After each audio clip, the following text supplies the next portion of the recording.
ओम जय श्री हरि विष्णु। जय माता रानी। दोस्तों, आपके अपने चैनल धर्म साधना में आपका बहुत बहुत स्वागत है। माँ भगवती दुर्गा की कृपा सदैव आप और आपके समस्त परिवार पर बनी रहे। दोस्तों, आज की वीडियो में मैं आपसे बात करने वाली हूँ रमा एकादशी के बारे में। कार्तिक मास में कृष्ण पक्ष की एकादशी को रमा एकादशी कहते हैं। ये एकादशी दीपावली से पहले आती है और इस दिन माँ लक्ष्मी की विशेष रूप से पूजा की जाती है। और इस एकादशी का नाम रमा एकादशी इसलिए है क्योंकि माँ लक्ष्मी का एक नाम रमा भी है और उन्हीं के नाम पर इस एकादशी का नाम रमा एकादशी है। और माँ लक्ष्मी की पूजा का विशेष दिन माना जाता है रमा एकादशी।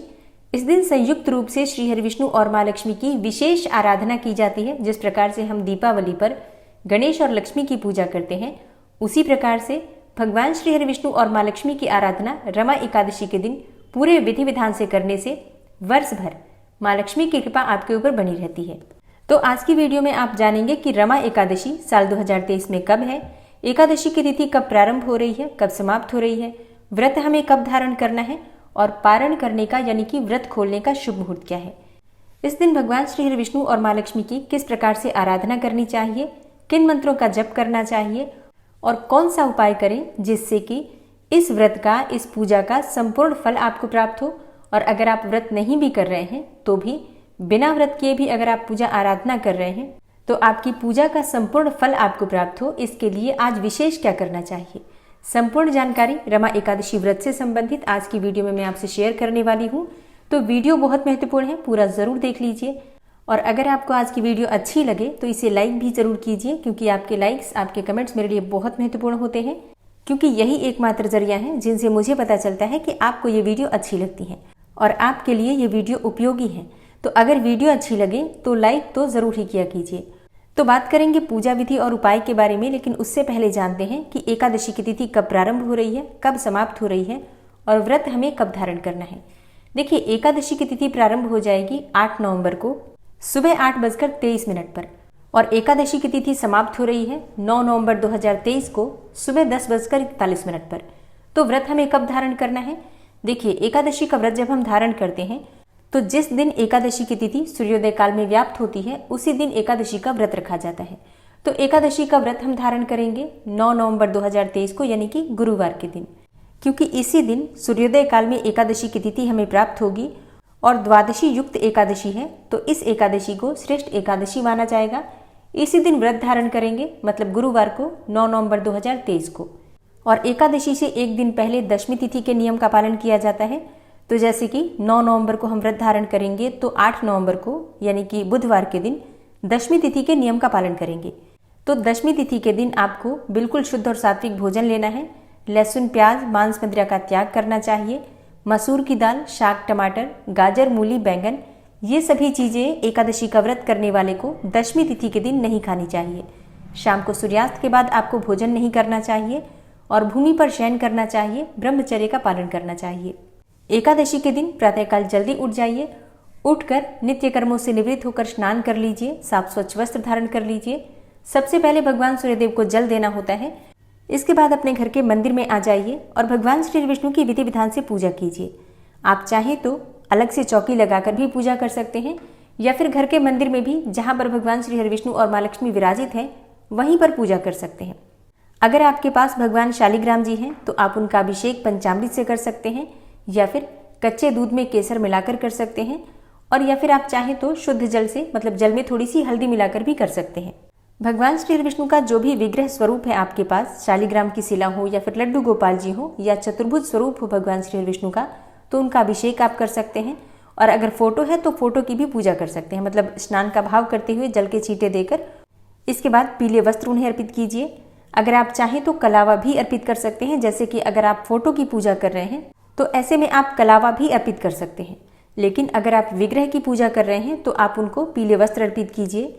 इसके बाद पीले चंदन से उनका श्रृंगार कीजिए, यज्ञोपवीत अर्पित कीजिए। धूप, दीप, अक्षत पुष्प इत्यादि जो भी चीजें आपके पास उपलब्ध हैं उससे विधि विधान से श्री हरि विष्णु की पूजा कीजिए।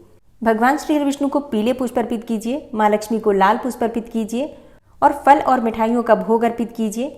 जो भी ऋतु फल अभी उपलब्ध हैं आपके पास, उनका भोग आप लगा सकते हैं। मिठाई आप चाहें तो सफ़ेद मिठाई, या फिर अगर आपके पास नहीं है मिठाई तो गुड़, शक्कर जो भी आपके पास हो, माँ लक्ष्मी और श्री हरि विष्णु को अर्पित कीजिए। और भगवान श्री हरि विष्णु को जो आप भोग अर्पित करेंगे उसमें तुलसी का पत्ता जरूर होना चाहिए। पंचामृत अगर आप बनाते हैं तो उसमें भी तुलसी का पत्ता जरूर होना चाहिए। अब जैसे कि कई भक्तों के प्रश्न आते हैं कि माँ लक्ष्मी और श्री हरि विष्णु की हम संयुक्त पूजा कर रहे हैं, तो क्या हम तुलसी पत्ता डाल सकते हैं? जी हाँ, बिल्कुल डाल सकते हैं। एक ही जगह आप भोग अर्पित कर दीजिए और उसमें तुलसी पत्ता जरूर डालिए। जो भगवान श्री हरि विष्णु भोग लगाएंगे माँ लक्ष्मी उसे स्वतः ही ग्रहण कर लेती हैं। तो इसमें कोई भेदभाव मत कीजिए, आप तुलसी के पत्ते के साथ ही भोग अर्पित कीजिए। श्री हरि विष्णु और माँ लक्ष्मी की जब संयुक्त पूजा हम करते हैं तो उसमें तुलसी पत्ता जरूर डाल सकते हैं। लेकिन देखिए, अगर आप माँ लक्ष्मी की पूजा अलग से करते हैं, जैसे कि अगर आप दीपावली पर पूजा करते हैं या वैभव लक्ष्मी की पूजा करते हैं, तो माँ लक्ष्मी को तुलसी के पत्ते का भोग नहीं लगता है। लेकिन श्री हरि विष्णु के साथ जो हम पूजा करते हैं उसमें तुलसी का पत्ता लगा सकते हैं भोग में, कोई संशय नहीं है। और अगर आप भगवान श्री हरि विष्णु और माँ लक्ष्मी की संयुक्त कृपा पाना चाहते हैं तो आज के दिन आपको विष्णु सहस्त्रनाम और श्री सूक्त का पाठ करना चाहिए। कैसे करेंगे आप देखिए, पहले एक बार श्री सूक्त का पाठ कर लीजिए, फिर विष्णु सहस्त्रनाम का पाठ कीजिए, फिर उसके बाद फिर से श्री सूक्त का पाठ कीजिए। मतलब विष्णु सहस्त्रनाम को श्री सूक्त से संपुटित करके आपको पाठ करना है। इससे स्थायी रूप से श्री हरि विष्णु और माँ लक्ष्मी आपके घर में वास करेंगे। आप चाहें तो इस उपाय को आगे भी कंटिन्यू कर सकते हैं, जैसे कि रोज इस पाठ को इसी प्रकार से अगर आप करते हैं तो मात्र 41 दिन में आपको अद्भुत परिणाम देखने को मिलेंगे। इसमें नाम मात्र भी संशय नहीं है। तो जो लोग आर्थिक रूप से परेशान हैं, भगवान श्री हरि विष्णु और माँ लक्ष्मी का स्थिर वास अपने घर में चाहते हैं, उन्हें प्रतिदिन ये उपाय जरूर करना चाहिए। तो आज से आप प्रारंभ करके प्रतिदिन कर सकते हैं। गुरुवार का दिन भी है और एकादशी की तिथि भी है, तो इससे श्रेष्ठ संयोग आपको आगे नहीं मिलेगा। जरूर आज से आपको प्रारंभ कर देना चाहिए।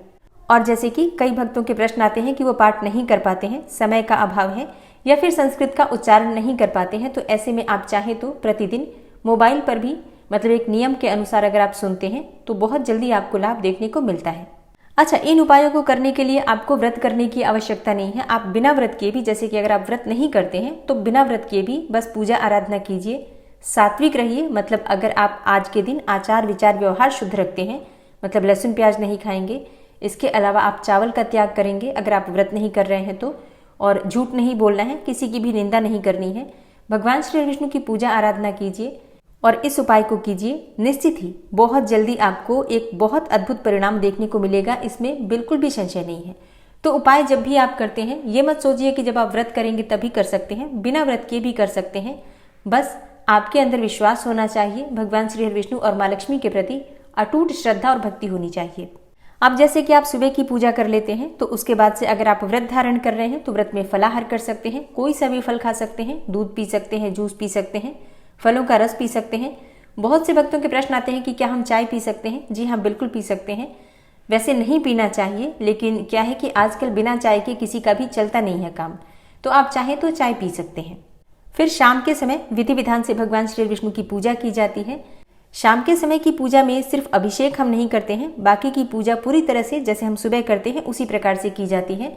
रात्रि जागरण करने का विधान हमारे शास्त्रों में एकादशी के दिन बताया गया है। तो शाम के समय एक अखंड दीपक प्रज्वलित करके पूरी रात्रि जलता रहे, इस प्रकार से उसमें घी या तेल डाल दीजिए। तिल का तेल भी आप चाहें तो डाल सकते हैं या फिर शुद्ध घी भी। और फिर वहीं बैठकर भजन कीर्तन आप कर सकते हैं, मंत्रों का जप कर सकते हैं, भगवत गीता का पाठ आप कर सकते हैं, गजेंद्र मोक्ष का पाठ आप कर सकते हैं, विष्णु सहस्त्रनाम का पाठ कर सकते हैं, माँ लक्ष्मी के किसी भी मंत्र का अधिक से अधिक संख्या में जप कर सकते हैं। देखिए, बहुत महत्वपूर्ण होती है रमा एकादशी, क्योंकि ये आती है दीपावली से 5 दिन पहले, और इसमें माँ लक्ष्मी की कृपा की प्राप्ति के लिए बहुत से भक्त होते हैं जो कि आज से ही दीपदान प्रारंभ करते हैं। अखंड दीपदान मतलब रमा एकादशी से प्रारंभ करके और दीपावली तक अखंड दीपदान करने से ऐसा कहा जाता है कि हर प्रकार की सुख समृद्धि संपदा संतान सौभाग्य, मतलब कोई भी ऐसी भौतिक कामना नहीं जो पूर्ण न हो जाए। तो बहुत से ऐसे भक्त हैं जो कि प्रतिवर्ष इस उपाय को करते हैं। आप चाहें तो इस उपाय को कर सकते हैं। अगर आप जानना चाहते हैं कैसे करना है तो कमेंट बॉक्स में लिख दीजिए, अलग से वीडियो बन जाएगी इस पर।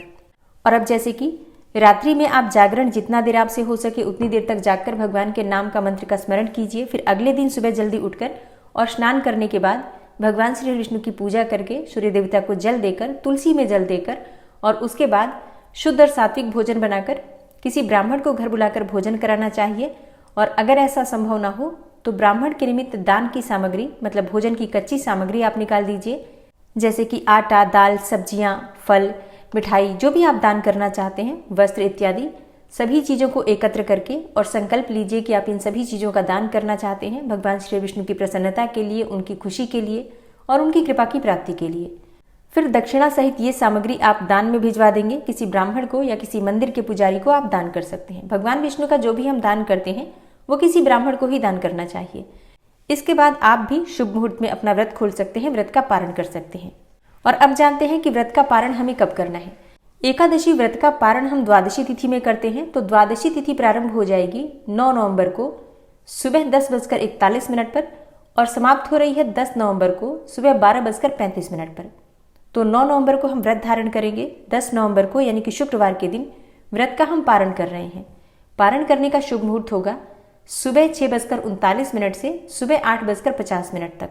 तो जो भक्त एकादशी का व्रत धारण करते हैं उन्हें पारण के शुभ मुहूर्त का ध्यान जरूर रखना चाहिए, क्योंकि अगर हम व्रत का पारण शुभ मुहूर्त में नहीं करते हैं, व्रत शुभ मुहूर्त में खोलते नहीं हैं, तो हमारे किए गए व्रत का संपूर्ण फल हमें नहीं मिलता। इसलिए शुभ मुहूर्त का ध्यान रखिए। अब मान लीजिए कि आपसे थोड़ा बहुत देर हो भी जाता है, तो इस बात का ध्यान जरूर रखिए कि द्वादशी तिथि बीतने से पहले आपका व्रत खुल जाए, व्रत का पारण हो जाए। यहाँ एक और चीज का आपको ध्यान रखना है, एकादशी के दिन तुलसी के पत्ते नहीं तोड़े जाते हैं।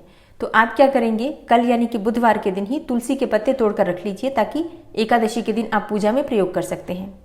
तो रमा एकादशी व्रत से संबंधित ये जानकारी उम्मीद करती हूँ आपके लिए उपयोगी होगी। और एकादशी व्रत की कथा की वीडियो आपको कल मिल जाएगी।